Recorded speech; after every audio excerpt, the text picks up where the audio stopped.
Yo, bonjour à tous, je suis très heureux de vous retrouver pour une nouvelle vidéo. C'est le moment de parler de mon attaquant préféré, l'un des plus forts que la planète foot ait jamais connu, le légendaire Marco van Basten. Bienvenue dans le Ballon d'Or, c'est parti.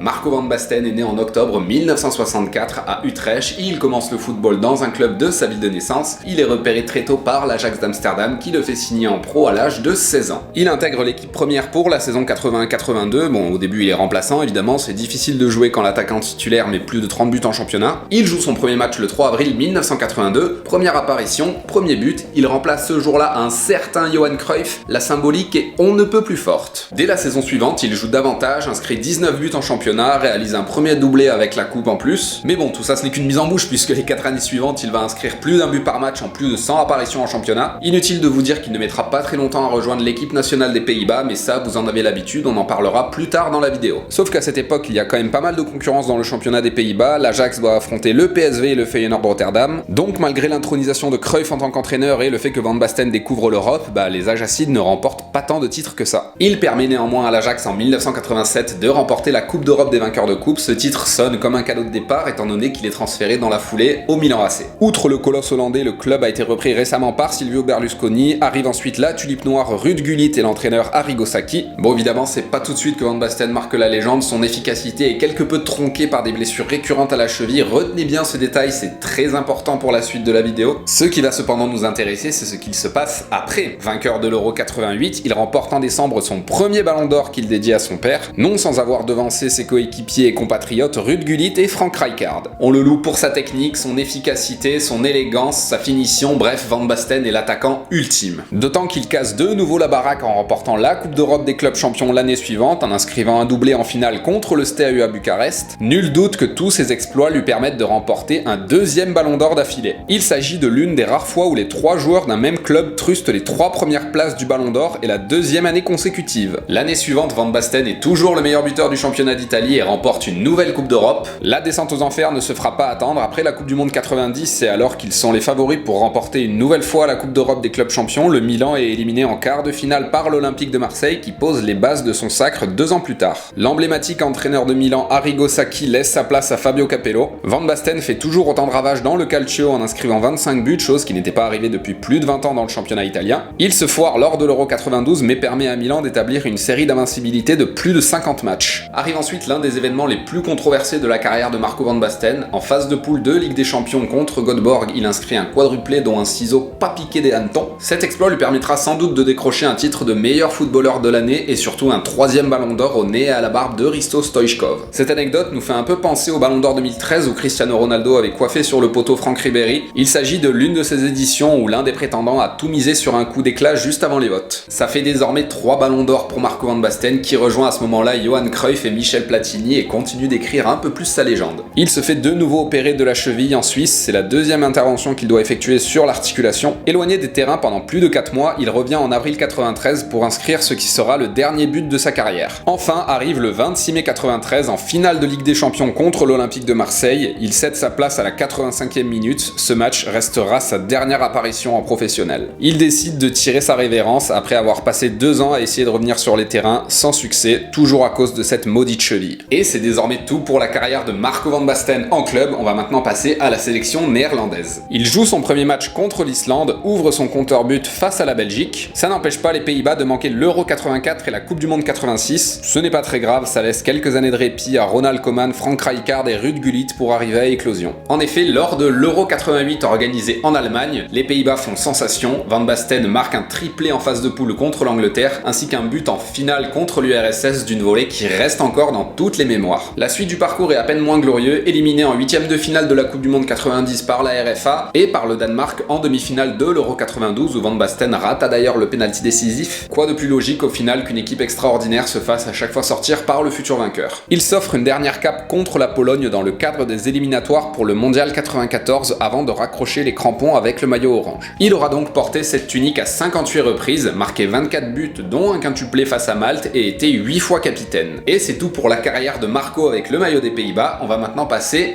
à Van Basten l'entraîneur. Après une expérience sur le banc de l'équipe réserve de l'Ajax d'Amsterdam, il s'essaye directement en 2004 à la sélection des Pays-Bas, évidemment. Il tente un pari en ne prenant que 3 joueurs de plus de 30 ans pour la Coupe du Monde 2006 et en écartant des monstres comme Roy Mackay, Clarence Seedorf et Edgar Davids. Au final, les Pays-Bas, qui étaient invaincus en éliminatoire, se font sortir en 8e de finale par le Portugal de Cristiano Ronaldo. Ce match est d'ailleurs l'un des plus drôles de l'histoire de la Coupe du Monde, avec 16 cartons jaunes, 4 cartons rouges, c'est une véritable boucherie. Malgré les critiques, il est maintenu en poste et fait sensation à l'Euro 2008 où il bat sèchement le vainqueur et le finaliste de la précédente Coupe du Monde, l'Italie et la France. Devenu favori, ça n'empêche pas les Oranges de se faire sortir en quart de finale face à la Russie. Aidé d'une autre légende néerlandaise, Dennis Bergkamp, il prendra les rênes de son ancien club de l'Ajax d'Amsterdam, mais les résultats seront mine de rien mitigés, surtout que Van Basten, fatigué de 5 années de mandat sous pression, préfère prendre une pause et se reconvertir en tant que consultant, tout ça avant d'enchaîner avec un poste à la FIFA et de parfois faire des apparitions à la télévision néerlandaise. Et je pense que c'est déjà pas mal pour la carrière de Van Basten en tant qu'entraîneur, on va maintenant passer à la conclusion. Ça fait déjà longtemps qu'il a arrêté de jouer au foot, mais Van Basten est toujours réputé pour la qualité de son contrôle de balle, son intelligence de jeu en attaque et sa capacité à réaliser des gestes spectaculaires. Là tout de suite, le premier que j'ai en tête, c'est ce ciseau qui a une bonne tête de plus beau but de l'histoire du football selon moi. Avec ses compatriotes Ruud Gullit et Frank Rijkaard, il a formé un trio qui a régné aussi bien en club qu'en sélection. Ce n'est pas pour rien que le Milan AC est souvent nommé pour être l'une des meilleures équipes de l'histoire du football. J'avais déjà parlé de la défense de fer formée par Maldini, Baresi, Tassotti et Costa Curta. Ajoutez-y Ruud Gullit, Frank Rijkaard et Marco Van Basten et vous obtenez l'un des épouvantails du football dans les années 90. Ballon d'or à 3 reprises, il est considéré comme le deuxième plus grand joueur néerlandais de tous les temps derrière Johan Cruyff et l'un des meilleurs attaquants de sa génération, pour ne pas dire le numéro 1. Pendant les années 70, les défenses ont souffert face au bombardier Gerd Müller. Les 90s resteront à la gloire de Romario, vainqueur de la Coupe du Monde en 1994. Impossible de passer à côté de Ronaldo lors des années 2000. Quant à Luis Suarez, selon moi, il a régné sur les années 2010. La période 80 restera celle de Marco Van Basten. Souvent cité dans les 10 plus grands footballeurs de tous les temps, il déchaîne tellement les passions qu'il y a sûrement aujourd'hui beaucoup de gens qui s'appellent Marco en son honneur. Demandez au milieu de terrain du Real Madrid Marco Asensio qui lui doit son prénom. Il souffrira cependant de nombreuses blessures à la cheville qui lui feront arrêter sa carrière en 95 alors même qu'il n'avait pas joué de match depuis plus de 2 ans. S'il a bien mérité le surnom de Hollandais volant, c'est difficile de ne pas le qualifier de colosse au pied d'argile. Plus récemment, ce sont ses brouilles avec Hakim Ziyech ou encore ses moqueries vis-à-vis de l'allemand de l'un de ses confrères qui lui ont fait faire l'actualité. 2 raisons de plus pour lui de se retirer loin des lumières avec sa femme à côté d'Amsterdam pour satisfaire l'une de ses autres passions, le golf. Et bien voilà, cet épisode du Ballon d'Or est terminé, j'espère que ça vous a plu, n'hésitez pas à vous abonner pour ne pas manquer la prochaine vidéo.